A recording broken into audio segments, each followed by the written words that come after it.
Hello, everybody. It's Kate Bailey. I am here to give the literary theory presentation on Speak, the novel that we just finished by Laurie House Anderson, if that's how you pronounce her middle name.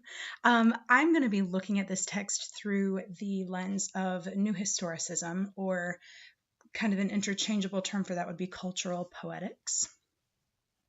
To get us started, I would like to ask you guys to do an exercise with me. I want you to think about a story, a trip that you took when you were really little. Maybe it was a family vacation. Maybe you went to Disney World with some friends. But I want you to think about the details of what made this trip when you were a young kid so special or horrible, or whatever the details are about the example that you have in mind. If you would just pause for a second and write down some of the details of that vacation or that trip, just have a good idea of some of the emotions that you felt and the things that made the story, the experience that it was. Just go ahead and pause for a second, and then we'll come back. I have another step before we finish this exercise. All right, welcome back. Now that you have your side of the story in mind, I want you to try to think of the same story, but through the perspective or the lens of maybe one of the adults that was on the trip with you. If you were at Disney World enjoying the magical characters, Mickey Mouse and Minnie Mouse, and everything was fantastic for you, and it was one of the best trips of your life, how was the parents' perspective of that? Were they super frustrated? Were they worried about money? Were they running around chasing after everybody? Was it something that stressed them out? Because the fact is, we all live through certain events and details that might match up with other people's events, but depending on who is telling the story, who has the power of the pen, for instance, you might get some very different feedback and perspective. So if you were to talk about the same story with the adults that maybe took you on it, if you were sitting down at dinner with them, what are some details that would surprise you about their perspective? What would they be shocked to hear from your perspective? What are things that you would agree on? Because it is this subjectivity of history, this idea of one person's reality and perspective being so different from somebody else's, that New Historicism wants to tackle. So to give you a little bit of the background of the theory, those of you that are in literary theory, like I am also this semester, this is actually what we're going to be studying this week, so this might be a good way to get you started. But this New Historicism, or cultural poetics, got started in the 1970s. It started sort of as a reaction to what several of the theorists considered to be like a gap in new criticism. They wanted to know, and New Criticism had a hard time answering things about the nature of literature and its importance in culture. So they came up with the New Historicism to kind of combat some of those weaknesses in the very popular New Criticism. New Historicism also opposes the objectivity of old historicism. It challenges history to be perceived as fact. And New Historicism declares that history is subjective because it is always written and told from biased perspectives. So New Historicism seeks to understand a text or literature or story based off of its relation to cultural discourses, things like history, arts, science, politics, all of that, according to New Historic critics, are going to play into the way that a text is produced and how you find its meaning. Just to give you a visual, I'm a very visual learner, and this video kind of gives a really great synopsis of what New Historicism is, and it's a visual way to kind of take in some of the stuff that I've been saying. So we'll pause the video before it goes all the way through the 5 minutes. We'll now ask ourselves various questions to the interpretation.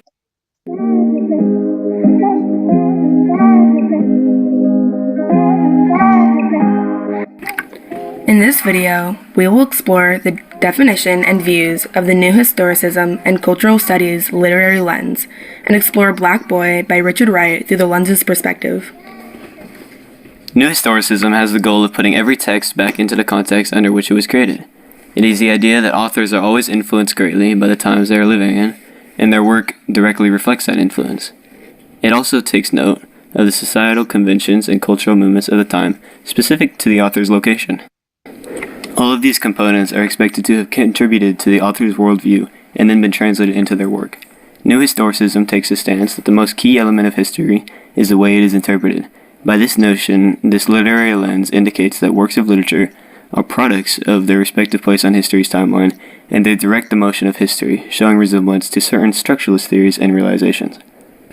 Upon analyzing a text through the perspective of this lens, the central ideas to be considering are the social, political, cultural, economic, and intellectual climates of the time. Basically, one must ask themselves how the things that occurred during the time the text was created have affected the text as a whole through the author. One must believe that every work written is simply derived from whatever historic time or conditions were apparent to the author during its creation. The idea that some event causes another, which causes another, must be ignored, as the true significance of events through the eyes of this lens is in how they are interpreted and who interpreted them. New historicism also believes that an objective view of history is impossible, because every event is some kind of product of the time and culture during its occurrence. We as readers and observers must interpret everything subjectively. Taking this perspective and upholding these beliefs and analysis of the text Black Boy provides the reader with a much higher level view of the text and the context under which it was written.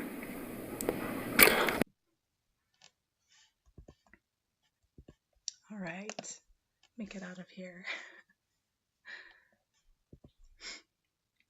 So with that video in mind and having had a little bit of, let's see,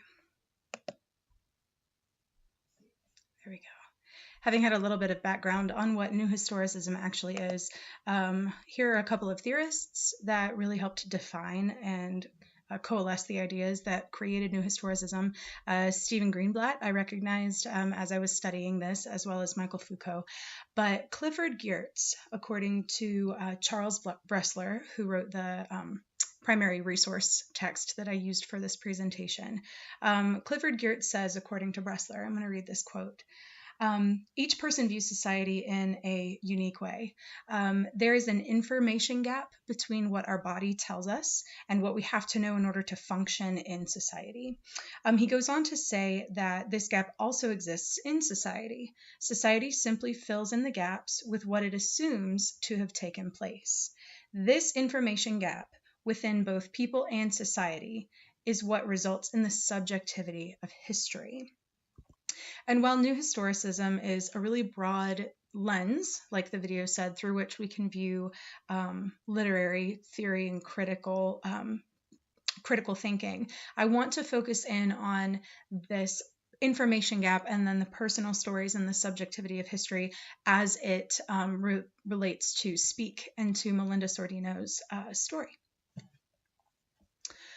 So perception is reality. I want to kind of go into this Geertz quote that I just gave you, which is also in the handout that's attached to the presentation.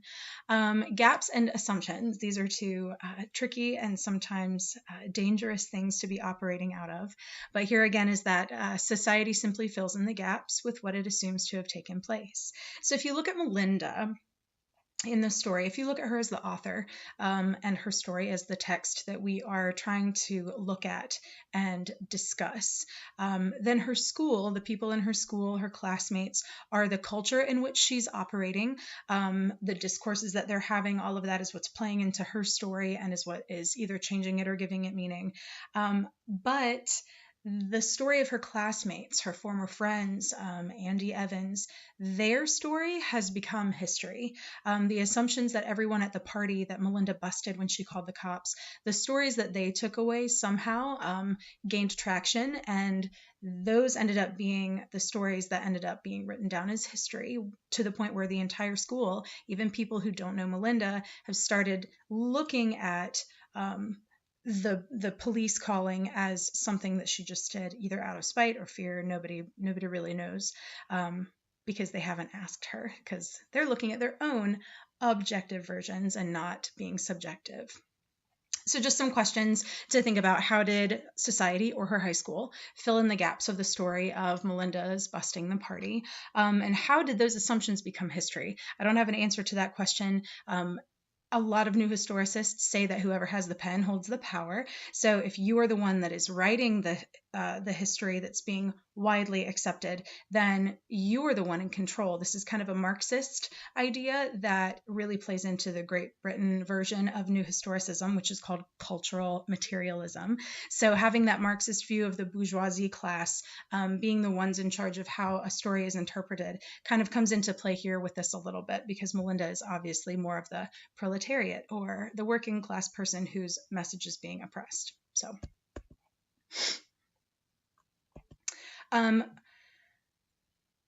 one of the things as I was reading this or reading up on New Historicism that really kind of resounded with the story of Speak and Melinda's voice is that new historicists like to focus on what they call personal vignettes or anecdotes.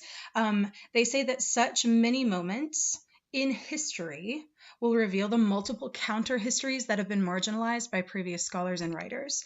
So Melinda's story being so suppressed as it was, and to the point where it was simply just a gap. Nobody even knew her story because she wasn't telling it. There were so many things actively involved in suppressing her voice that it just never got told. This idea of many moments in history and multiple counter histories ending up being able to come into play as a new take on maybe previously accepted events reminded me of the scene where Melinda writes down on the bathroom stall guys to stay away from, and then she says the beast himself went first, Andy Evans. So this is a moment where she is sharing her anecdote, a personal vignette of her life, her opinion, a little bit of her story. And because of that, later she goes back and reads the long list of people who agree with that statement. It's the beginning kind of the end of Andy Evans's reputation. So the fact that she writes down her story that counters the idea that Andy Evans is this super popular, nice guy, good looking, dates the good girls. Even Melinda's friend Rachel ends up falling for this wrong idea of Andy. The beginning of that change in history is this bathroom scene, and all of these other voices coming together under Melinda's original writing is what gives her a little bit of the confidence that she needs to go ahead and tell the story. Before I go into this next portion, I want you to just take a second and think of other moments in this text, this Speak story, where maybe some of the minor characters had stories that countered the accepted history, or maybe a voice that was oppressed, someone other than Melinda's, obviously. Just think about that for a couple of moments, because I have a couple of other examples that would help use this new historicism title to talk through Speak. So just take a moment for that. Okay, so other voices, and there are even some that I didn't think to put down here. I can talk through those. Some supplemental new historical movements in Speak.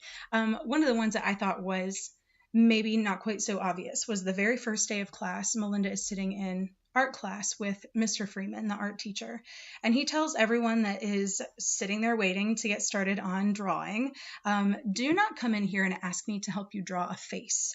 Ask me to help you find the wind.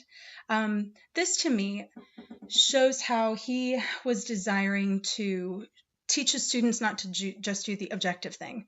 Draw a face, get a grade, leave the class. He wants to have people look for the minute details, look for the wind, try to find the story that you can't see right away, look for inspiration, try to do things out of the box, think outside of the box and do something that isn't quite so ordinary as just drawing a face.